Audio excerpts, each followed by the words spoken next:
ఇవాళ నిజంగా కూడా ఆయన కోపం ఏంది తెలుసా? కేసీఆర్ మీద ఆయన కసేంది, ఆయన కోపం ఏంది? తెలంగాణ రావడానికి కేసీఆర్ కారణం. తెలంగాణ రావడం వల్ల ఆయన గురువు అంటే ఇప్పుడు ఇష్టపడతలేడు ఆయన, సారీ ఆయన సహచరుడు అనాలన్నా మరి ఏమనాలన్నా, ఆయన గాడ్ ఫాదర్, ఆయన సామ్రాజ్యం కూలిపోయి ఆంధ్రప్రదేశ్ అనే రాష్ట్రానికే పరిమితం అయిపోయింది. అది రేవంత్ రెడ్డి జీన్స్ లో ఉన్న కసి. ఆయన అణువున ఉన్న కసి ఏంటంటే తెలంగాణ రావడానికి కేసీఆరే కారణం. వచ్చిన తెలంగాణలో తన అద్భుతమైన సంతకం చేసింది కేసీఆర్. ఏ చెరువు దగ్గరకు పోయినా అక్కడ కేసీఆర్ సంతకం ఉంటుంది. ఆ చెరువు బాగుపడి కనబడుతుంది. ఏ ప్రాజెక్టు దగ్గరికి పోయినా కానీ ఇంత తొందరగా ఇన్ని ప్రాజెక్టులు కట్టడం అనేది ఎక్కడ సాధ్యపడలే, ఒక్క తెలంగాణలో సాధ్యపడ్డది. కాళేశ్వరం దగ్గరికి పోతే అక్కడ కేసీఆర్ సంతకం కనబడుతుంది. ఓ 2 పియర్స్ కుంగినే వంక పెట్టి కాళేశ్వరం మొత్తం ప్రయోజనాన్ని, కాళేశ్వరం ద్వారా రైతుల జీవితాల్లో వచ్చినటువంటి అద్భుతమైన పరివర్తనను తక్కువ చేసి చెప్పలేరు ఎవరు కూడా. రంగనాయక సాగర్ వచ్చిన తర్వాత సిద్దిపేట మారలేదా? రంగనాయక సాగర్ వచ్చి నీళ్లు చేరిన తర్వాత సిద్దిపేట తలరాత మారిపోలేదా?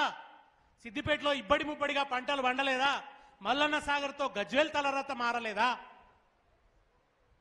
సూర్యాపేట దాకా నీళ్లు పోలేదా? కాళేశ్వర జలాలతో కూడెల్లి వాగు పొంగలేదా?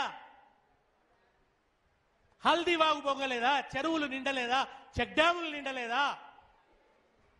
ఎక్కడ మహబూబాబాద్ ప్రాంతాల్లో గిరిజన తండాలలో బ్రహ్మాండంగా లక్ష్మి తులతూయింది కాళేశ్వరం వల్ల. దాన్ని తక్కువ చేయాలని ఈయన దుర్మార్గ ప్రయత్నం. కనుక అక్కడ కేసీఆర్ సంతకం ఉంది. ఎటువైనా కేసీఆర్ ఆనవాళ్లు ఉన్నాయి. తను కూర్చున్న సెక్రటేరియట్ దాని మీద కూడా కేసీఆర్ సంతకం ఉన్నది. ఆయనకు ముండ్ల కంప మీద బాంబు మీద కూర్చున్నట్టు ఉంటుంది. కూలగొట్టలేడు, కూర్చోలేడు. ఇప్పుడు రేవంత్ రెడ్డికి వచ్చిన సమస్య అది. కూలగొట్టుదామంటే కూలగొట్టలేడు, కూర్చోను లేడు. దాని పక్క నుంచి అటు పోదామంటే అంబేద్కర్ విగ్రహం కనబడుతుంది ఆకాశం అంత ఎత్తు, ముద్దించుకుంటూ, ఆకాశాన్ని ముద్దించుకుంటూ. అందుకో దండాలు బాబా అంబేద్కర, అంబరాన ఉన్నట్టి చుక్కలు కురవంగో, ముందుగా నిన్ను దలచి పాటలు పాడేము, చీకటి మా బతుకుల్లో సూర్యుడు మొలవంగో. అందుకో దండాలు బాబా అంబేద్కర, అంబరాన ఉన్నట్టి చుక్కలు కురవంగో, ముందుగా నిన్ను దలచి పాటలు పాడేము, చీకటి మా బతుకుల్లో సూర్యుడు మొలవంగో. ఒక కాళేశ్వరంనే బంధు పెట్టలే ఈ దుర్మార్గుడు. అంబేద్కర్ విగ్రహానికి తాళం వేసి పెట్టిండు. వాళ్ళకి ఎవరిని బోనిస్తలేడు. పాపం వేలాది మంది వస్తారు రోజు. వచ్చి ఆ విగ్రహం ముందట సెల్ఫీలు తీసుకుంటారు. లోపలికి పోయి ఆ మహానుభావుడి పాదాలు ముడదామంటే అవకాశం లేకుండా చేసిన దుర్మార్గం ఇవాళ్ళున్న ఈ ముఖ్యమంత్రి. ఎవరన్నా ఉంటారా ఇట్లా? సిద్దిపేటలో గాంధీ విగ్రహం హరీష్ రావు గారు పెట్టిరా? ఎప్పుడో పెట్టిరు కదా, కాంగ్రెస్ కాలంలోనే పెట్టిరు. ఆ విగ్రహం దగ్గరికి ఎవరు పోకుండా చేసినాము మనం? ఆ విగ్రహాన్ని మరింత బాగు చేసి, ఆ చౌరస్తాను మరింత అభివృద్ధి చేసి, గాంధీ విగ్రహానికి ఇంకా కొత్త కళ తెచ్చిండ్రు తప్ప గాంధీ దగ్గర అది ఎవరో పెట్టిరు వేరే పార్టీ వాళ్ళు, అక్కడికి పోవద్దనే సంకుచితత్వం మనం చూపించినమా? నెహ్రూ పార్కులో నెహ్రూ విగ్రహం ఉంటే అది రోడ్ వైడనింగ్ లో పోతుంటే తిరిగి ఆ నెహ్రూ విగ్రహాన్ని పునరుద్ధరించాం కదా, అక్కడ తీసేసినమా? లేదే. కాంగ్రెస్ పార్టీకి సంబంధించినటువంటి వాడు నెహ్రూ అని అనుకున్నామా? భారత తొలి ప్రధాని, నవభారత నిర్మాత అని భావించి ఆ నెహ్రూ విగ్రహాన్ని తిరిగి పెట్టాం. కానీ అంబేద్కర్ విగ్రహం కేసీఆర్ పెట్టిండు అనే కారణం చేత దాని మీద ఒక పువ్వు పెట్టే అవకాశం కూడా లేకుండా చేస్తున్నాడు రేవంత్ రెడ్డి ఇవాళ. దీని వెనక ఆయన కుట్ర ఏంటంటే కేసీఆర్ ఆనవాళ్లు చెరిపేస్తా అంటాడు. ఏం చెరిపేస్తా? చరిత్రనే కేసీఆర్ చరిత్ర, వేరేగా ఉద్యమ చరిత్ర 25 లక్షల మందితో జరిగిన మహా గర్జన ఉంది కదా, అది తీసేస్తావా చరిత్రలోంచి రేవంత్ రెడ్డి?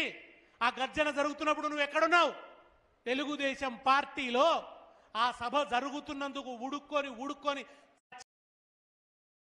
పంచన కూర్చొని ఉన్నావు నువ్వు ఆ రోజున. తెలంగాణ వ్యతిరేకంగా ఏం చేసి ఈ ఉద్యమాన్ని బలహీనపరచవచ్చు, ఏం చేసి ఈ ఉద్యమాన్ని ఫిజిలౌట్ చేయొచ్చు, ఎట్లా ఈ ఉద్యమాన్ని కాలరాయాలనే కుట్రలు వన్నుతూ ఉన్నావు నువ్వు. ఆ రోజున ఏం మలిపేస్తావు నువ్వు చరిత్రలోంచి? దేన్ని తీసేస్తావు? రాజీవ్ రహదారి దిగ్బంధాన్ని తీసేస్తావా? కరెంటు కోసం? కరెంటు కోసం మనం చేయలేదా? సమైక్య రాష్ట్రంలో కరెంట్ ఎట్లుండే? అర్ధరాత్రి కరెంటు పెట్టబడడానికి పోయి మన ఇక్కడనే లవాకర్ దుబ్బాక లవాకర్ అనే రైతు రాత్రిపూట కరెంటు పెట్టడానికి పోతే పోలీసులు నక్సలైట్లు అనుకొని బొప్పాపు ఎన్కౌంటర్ చేసి చంపింది.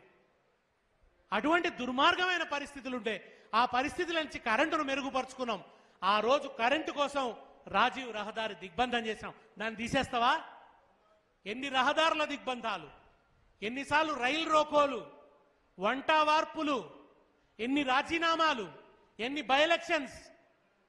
నువ్వు కేసీఆర్ గారిని స్వార్థపరుడు అంటావా? డబ్బులిచ్చి పిసిసి మంత్రి పదవి కొనుక్కొని అడ్డదారిన అందరినీ ముఖ్యమంత్రి పదవి మీద అవమానిస్తూ ఆయనే చెప్పిండు మొన్న రుణమాఫీ విషయంలో, రుణమాఫీ కోసం 40 లక్షల కోట్లు కావాలే, అది కావాలంటే ఒక ఏడాది నేను అవినీతి చేయకుండా కడుపు కట్టుకోవాలి అన్నాడు. అంటే అవినీతి చేద్దామని రూఢి అయి వచ్చిండు. ఓ ఏడాది కొట్టుకుంటే కట్టుకుందాం అనుకున్నాడు, కడుపు కట్టుకుందామని అనుకున్నాడట. ఓ ఏడాది కడుపు కట్టుకుంటేనే 40 లక్షల కోట్లు ప్రజలకు ఇవ్వచ్చు అన్నాడు. మరి ఎన్ని రోజులు పరిపాలిస్తాడో ఏదో, ఎంత దోపిడీ చేస్తాడో ఇక ఆలోచించండి. ఎంత దోపిడీకి స్కెచ్ చేసుకున్నాడో ఆయన. ఇంత అధ్వానమైన ప్రసంగాలు చేస్తూ, ఇంత అధ్వానంగా ప్రవర్తిస్తూ, ఇవాళ నిజంగా చెప్పాలంటే ఈరోజు నేనంటే కొంతమంది అంగీకరించవచ్చు, ఇంకా అంగీకరించవద్దు. ఇంకో ఏడాది తర్వాత మాత్రం ఇది కరెక్ట్ అని అందరూ అంటారు. మాణిక్యాన్ని వారేసుకొని మసిబొంతను తెచ్చిపెట్టుకున్నట్టు అయింది. మాణిక్యాన్ని అవతల వారేసుకొని మసిబొంతను తెచ్చిపెట్టుకున్నట్టు అయింది వాళ్ళ తెలంగాణలో. తెలంగాణ ప్రజలకు అది మెల్లమెల్లగా అర్థమవుతుంది. ప్రజలు విజ్ఞులు, ప్రజలు మోసపోరు. ఒకసారి భ్రమకు గురి కావచ్చు, కానీ ఆ భ్రమలోంచి తొందరగానే బయటకు వస్తారు.